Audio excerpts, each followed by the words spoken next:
Baba Ramdev, let's take a few more questions tonight. It's been alleged that your fast is not about issues. आपकी जो ये fast है, ये issue के बारे में नहीं है, ये सिर्फ आपका अपना शो ऑफ स्ट्रेंथ है। आप दिखाना चाहते हैं आप कितने लोगों को एक जगह ला सकते हैं।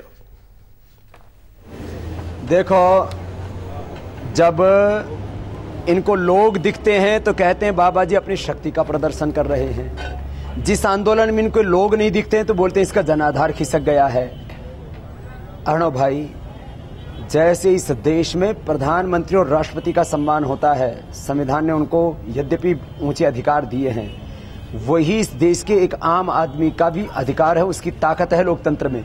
तो देश के ये जो यहाँ आए हैं, कितने लोग आए मैं इसकी काउंटिंग नहीं बता रहा हूं, और पूरे हिंदुस्तान में इस आंदोलन के साथ जितने लोग खड़े हैं, उन लोगों का यदि कोई तिरस्कार करने की बात करता है, हमने मुद्दों की ही बात की है। हमने अपनी ताकत दिखाने के लिए नहीं, इस देश को बचाने के लिए। Why we can save our country, why we can save our democracy, black money कैसे वापस आएगा, करप्शन फ्री कैसे इंडिया बनेगा, हमने सारे प्रोसीजर्स की बात की है। और इतने पूरी प्रामाणिकता और पारदर्शिता के बावजूद भी यदि कोई आरोप लगाए तो उसके लिए परवाह नहीं। भाई अर्णव जी, आपने देखा है कुछ राजनेताओं का काम है बोलते जाना, हमारा काम है देश को बचाना। मगर ये isn't it true बाबा रामदेव जी की जो लोग रामलीला में आ रहे हैं, that they are not all supporters of your cause, they are followers of your yoga। वो आपको योगा गुरु मानते हैं, वो योगा शिविर में जैसे लोग आते हैं वैसे आ रहे हैं। वो they are not exactly followers of your cause, they are your personal followers।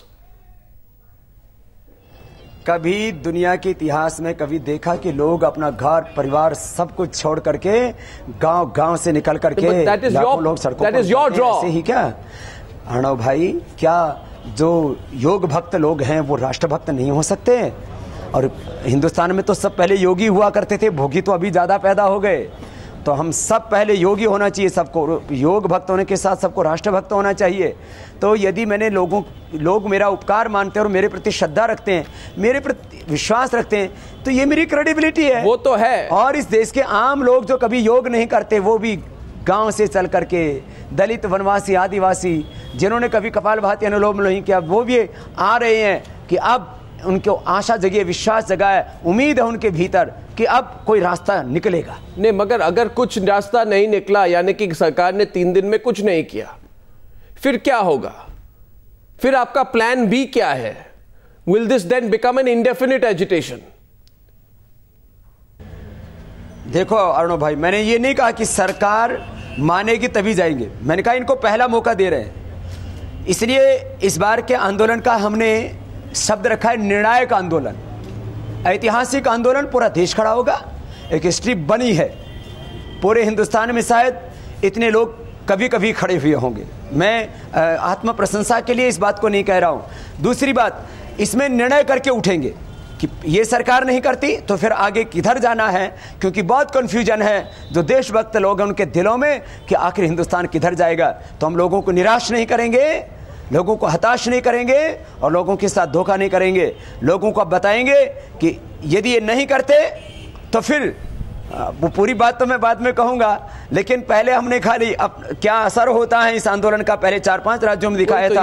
अगले लोकसभा में, अगले लोकसभा चुनाव में देखेंगे किसको हराना है, किसको जिताना है। इसके लिए घर घर जाकर के जो देशभक्त नागरिक हैं, जो कार्यकर्ता हैं करोड़ों, वो इस अभियान को आगे बढ़ाएंगे। ये स्टेप बाय स्टेप रिवील कर रहे हैं आप, इसलिए लोग कह रहे हैं कि ये 2014 का एक तरह से प्रेपरेशन है।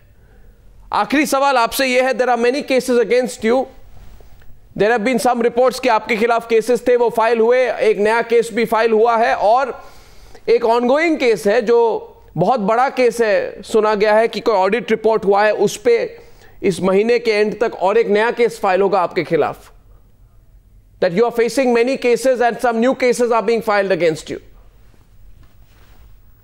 देखो मेरे भाई अर्णव जी, मैं अब इसका भी उत्तर दे देता हूं और पूरे देश को भी उत्तर देना चाहता हूं आपके माध्यम से। गवर्नमेंट के अंडर सारे डिपार्टमेंट आते हैं, ये हमें आपको तो बोल रहे हैं 1-2, मेरे पास तो शायद 100 के करीब नोटिस हो गए होंगे।